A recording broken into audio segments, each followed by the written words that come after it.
এবারে শুনবেন অলি বারবার হারিয়ে যায়।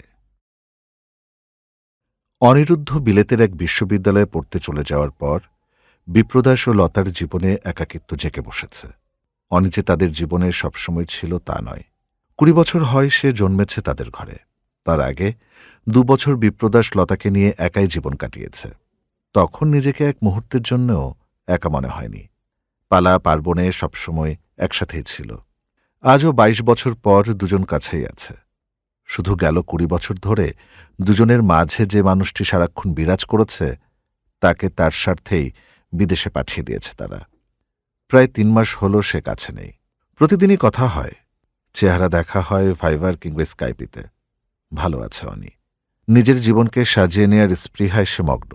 বাড়ির জন্যে, বাবা মার জন্যে মন কাঁদে, তবু লক্ষ্য থেকে বিচ্যুত হয় না।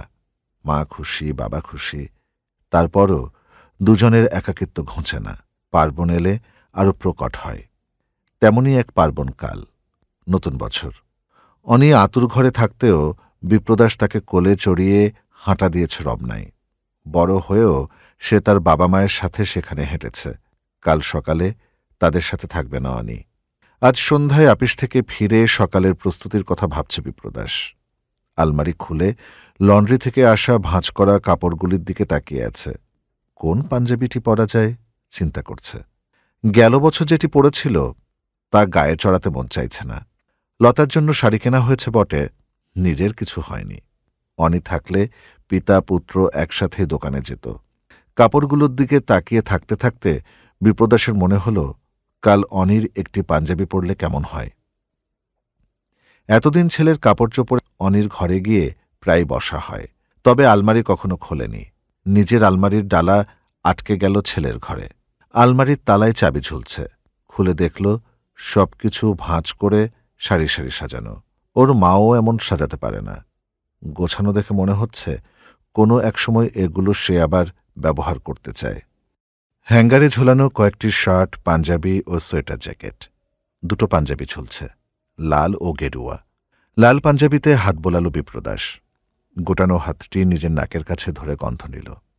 হ্যাঁ, অমি গা থেকে খুলে রেখে গেছে, নাকের কাছে ধরেই রইল।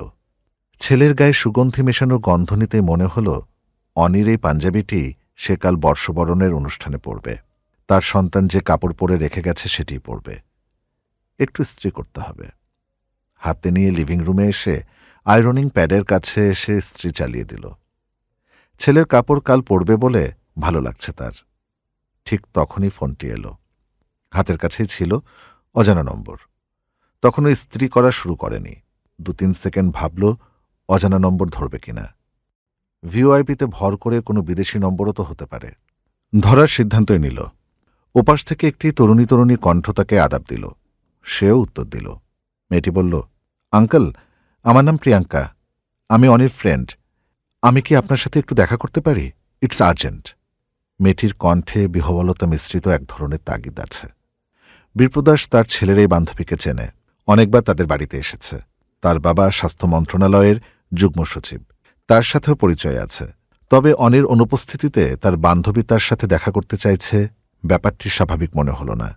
অজানা একটি শঙ্কা তরঙ্গ তার সারা শরীরে বয়ে গেল। হ্যাঁ প্রিয়াঙ্কা, তুমি কেমন আছো? আমি ভালো নেই আঙ্কেল, সে কারণেই আপনার সাথে দেখা করতে চাইছি, প্লিজ আঙ্কেল। প্রিয়াঙ্কার গলায় কান্নার ছাপ।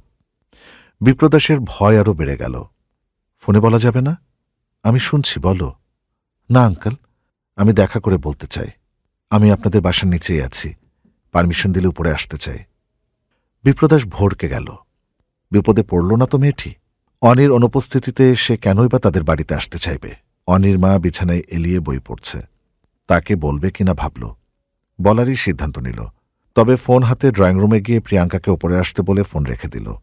ইন্টারকম ডায়াল করে তাকে আসতে দেওয়ার জন্য বলল। মস্তিষ্কে এক ধরনের চাপ অনুভব করল সে। স্ত্রী টেবিলের কাছে গিয়ে সুইচ বন্ধ করে তাড়াতাড়ি লতার কাছে এসে বিছানায় বসে বলল, শুনছ, তোমার ছেলের বান্ধবী প্রিয়াঙ্কা ওপরে আসছে, আমায় কি যেন বলতে চায়, আমি ওকে আসতে বলেছি। লতা বই ছেড়ে তড়াক করে উঠে স্বামীর পানে বড় বড় চোখে চেয়ে রইল। বিপ্রদাস লতার গায়ে হাত দিয়ে বলল, উত্তেজিত হও না, আমি দেখছি, মেয়েটি বোধহয় কোনো বিপদে পড়েছে। লতা বিছানা ছেড়ে উঠে দাঁড়াল। তখনই দরজায় বেল বাজল। বিপ্রদাস উঠে গিয়ে দরজা খুলে প্রিয়াঙ্কাকে ভেতরে আসতে বলতেই সে নিচু হয়ে বসে তার পা ধরে প্রণাম করল। বিব্রত হল সে। লতা দাঁড়িয়েই আছে কাছেই। উঠে দাঁড়িয়ে তারও পা ছুঁয়ে দিল। লতা আরও অবাক হল দুজনকে প্রণাম করা দেখে। এর আগে কখনো প্রিয়াঙ্কা তাদের প্রণাম করেনি। বিপ্রদাস ঘরের বাতি জ্বালিয়ে পাখা চালিয়ে তাকে বসতে বলল। সে একটি সোফায় জড়সড় হয়ে বসল। বিপ্রদাস ও লতা আরেকটি সোফায় পাশাপাশি বসে। বিপ্রদাস জানতে চাইল, বলো, কি হয়েছে? ছেলের বান্ধবী কথা না বলে কাঁদতে শুরু করল। মাথা নিচু করে ফুঁপিয়ে কান্না অল্পক্ষণের মধ্যে গলা ধরা আর্তনাদে রূপ নিল। মেয়েটি কাঁদছে আর কাঁদছে। হতচকিত লতা ও বিপ্রদাস। কিং কর্তব্যবিমূঢ়। দুজন জানেই না মেয়েটি তাদের বাড়িতে এসে কাঁদছে কেন। লতা তার স্বামীর দিকে চেয়ে আছে। বিপ্রদাসের একবার ইচ্ছে হল মেয়েটির মাথায় হাত রেখে তার কান্না থামায়। কেন যেন সাহস হল না। প্রায় ৩০ সেকেন্ড চুপ থেকে দেখল প্রিয়াঙ্কা থামছে না। কিছু একটা করতে হবে। জোরে বলে উঠল সে, এই মেয়ে, তুমি এমন করলে কথা বলবে কি করে? কান্না থামাও, বলো কি হয়েছে। সাদা কালো সালোয়ার কামিজের সাথে কালো ওড়নার এক কোণা চোখে মুখে গুজে সে কাঁদছিল। বিপ্রদাসের গলা শুনে ধীর হওয়ার চেষ্টা করল। ডুকরানো থামিয়ে তাদের দিকে তাকাল। কেঁপে কেঁপে ফোঁপাচ্ছে। তারা দুজন উৎকণ্ঠার দৃষ্টিতে চেয়ে আছে। আঙ্কেল, আন্টি, অনি আমার কথা আপনাদের বলেছে কখনো? ওর সাথে আমার রিলেশনের কথা? বিপ্রদাস ও লতা মুখ চাওয়াচাই করল। মাথা নাড়ল, বলেনি। প্রিয়াঙ্কা কথা শুরু করল। তার রোদন তখনও থামেনি। অশ্রুসিক্ত নয়নে কাতর কণ্ঠে সে জানাল, তাদের ছেলে অনিরুদ্ধর সাথে তার ভালোবাসার বন্ধন তৈরি হয়েছে গত ২ বছর ধরে। দুজন দুজনকে ভালোবেসে চন্দ্রাহত। তাদের ইচ্ছে বিশ্ববিদ্যালয় শেষ করেই সংসার পাতবে। তাদের বুকের ভেতর কত জনমের স্বপ্ন জমাট বেঁধে রয়েছে, অপেক্ষা করছে স্বপ্নগুলোকে সারা আকাশে ছড়িয়ে দেয়ার। চোখের জল মুছতে মুছতে হলেও মেয়েটি কথা গুছিয়ে বলতে পারছে। বিপ্রদাস তার ছেলের প্রেম নিয়ে তার মনের ভেতর একটি চিত্র আঁকতে পারল। লতার দিকে তাকিয়ে সে চোয়াল শক্ত করে বোম হয়ে বসে আছে। তাকে শান্ত করতে তার উরুতে আলতো করে হাত রাখল। নিজের অবস্থাও বেশ বিপর্যস্ত। স্তম্ভিত হলেও ছেলে বড় হয়েছে, এই ভেবে নিজেকে সামলে নিয়ে বলল, বেশ তো, তোমরা যেমন প্ল্যান করেছ তেমনটাই হবে। পড়াশোনা শেষ হোক তোমাদের। এসব কথা আমরা তোমার বাবা মার সাথে আলাপ করব। কিন্তু তুমি কাঁদছ কেন? তুমি নিশ্চয়ই শুধু কথা বলতে এখানে আসনি। প্রিয়াঙ্কা আবার কুঁকিয়ে কান্না শুরু করল। লতা মেয়েটির কান্না দেখে কিছুটা স্বাভাবিক হয়ে এসেছে। বিপ্রদাস বুঝতে পারছে এ কান্নার পেছনে অন্য গল্প আছে। আবারও কিছুক্ষণ বসে থাকতে হল। কাঁদতে কাঁদতে প্রিয়াঙ্কা কথা বলছে। অনি আমায় জানিয়েছে যে he wants a breakup. He also wrote to me. বলেছে ওখানে গিয়ে his mind has change about me. ওখানে তার নতুন জীবন, নতুন চ্যালেঞ্জ। সে নতুন করে সবকিছু দেখছে।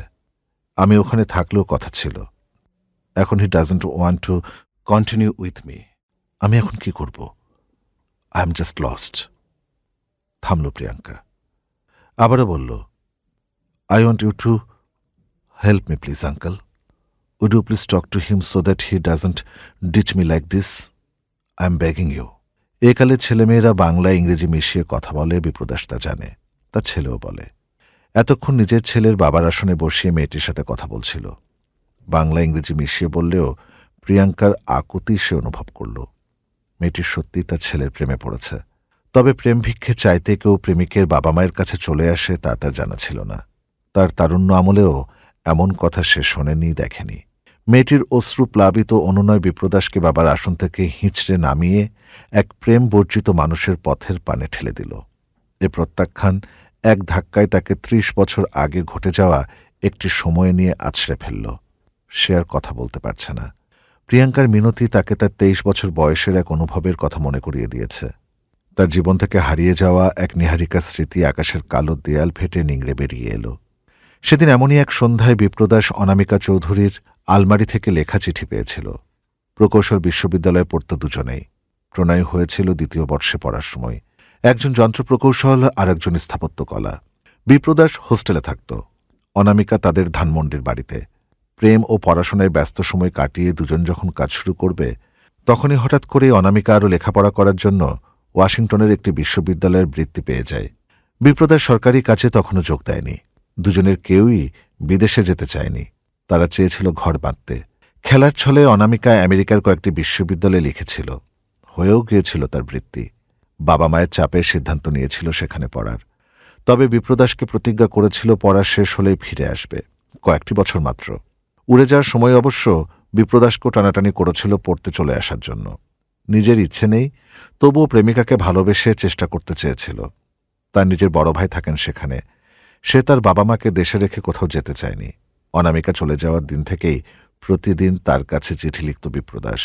মনের কথা, কাজের কথা, জগৎ সংসারের কথা। এক নাগারে 6 দিন লিখে 7 দিনের দিন পোস্ট করত। ওদিক থেকে একইভাবে চিঠি লিখত অনামিকা। সেখানে প্লেন থেকে নেমে বিপ্রদাসকে লিখতে বসেছিল সে। আবার 2-3 দিন পরপরই ফোন করত ব্যাকুল অনামিকা তার ভালোবাসার মানুষটির কণ্ঠ শোনার জন্য। মাস পেরুতেই ওখান থেকে ফোন আসা কমে গেল। সপ্তাহ পেরুলে একবার। অনামিকার আলাপে নতুন ব্যস্ততা, নতুন পরিবেশের গল্প। সে চায় বিপ্রদাস যত তাড়াতাড়ি পারে তার কাছে চলে আসে। সেখানে যাওয়ার চেষ্টা সেও চালিয়ে গেছে। টেলিফোনে কথা হলে অনামিকা সেদেশের আলাপ ছাড়া আর কোনো কথা বলে না। তার নতুন বন্ধুবান্ধব হয়েছে, বাঙালিও আছে কয়েকজন। তাদের সাথে অনামিকা বেশ মেলামেশা করে। এমন করেই পেরিয়ে যায় আরও 1 মাস। তখনই অনামিকার শেষ চিঠিটি আসে। চিঠিতে বিপ্রদাসের কাছে ক্ষমা চেয়েছে সে। আমেরিকায় গিয়ে তার দৃষ্টি বদলে গেছে, ভাবনা বদলে গেছে। চিঠিতে সে স্বীকার করেছে বিপ্রদাসের জন্য যে টান সে অনুভব করত তা শত চেষ্টা করেও ধরে রাখতে পারছে না। অনামিকা তাকে আর লিখতে বারণ করে দিয়েছে। তাকে নতুন জীবন খুঁজে নিতে বলেছে, যেমনটি সে খুঁজে পেয়েছে। সেখানে থেমে গিয়েছিল বিপ্রদাসের পৃথিবী। প্রেম বিবর্জিত ক্ষরণে কয়েক বছর আর কিছু করতে পারেনি সে। চাকরিতে আর যায়নি। একাকী পথে পথে ঘুরে বেরিয়েছে। সমাজ সংসারের কাছে ছোট হয়েছে। জীবনের তেষ্টা হারিয়ে ফেললেও কোনো অনুনয় সে অনামিকার কাছে করেনি। বুঝে গিয়েছিল তাকে আর ফেরানো যাবে না। ভাঙা কাঁচ আর জোড়া লাগবে না। বছর 3 পর বন্ধুদের চাপে সে MBA কোর্সে ভর্তি হয়ে নতুন করে চেষ্টা শুরু করেছিল। সেখান থেকেই ধীরে ধীরে আবার দাঁড়িয়ে পথ চলতে চলতে গড়ে তুলেছে আজকের এই বিপ্রদাস চ্যাটার্জিকে। স্ত্রী লতা তার এ ঘটনা জানে। মায়া করে তাকে এ কারণে। তার জীবনে লতা আর অনি থাকায় সে টের পায়নি যে 30 বছর পেরিয়ে গেছে। আজ এত বছর পর একই ঘটনা আবারও ঘটতে দেখে থমকে গেছে সে। নিজের ছেলের মাঝে অনামিকাকে খুঁজে পাচ্ছে। অনিরও মন বদলে গেছে। প্রিয়াঙ্কার পক্ষ নিয়ে তার সন্তানের সাথে কথা বলবে কিনা সে জানে না। তবে এটুকু বোঝে যে এই মেয়েটিকে জীবনের পথে হারাতে দেয়া চলবে না। লতার পাশ থেকে উঠে গিয়ে প্রিয়াঙ্কার পাশে বসে। বিপ্রদাস তার মাথায় হাত রাখে।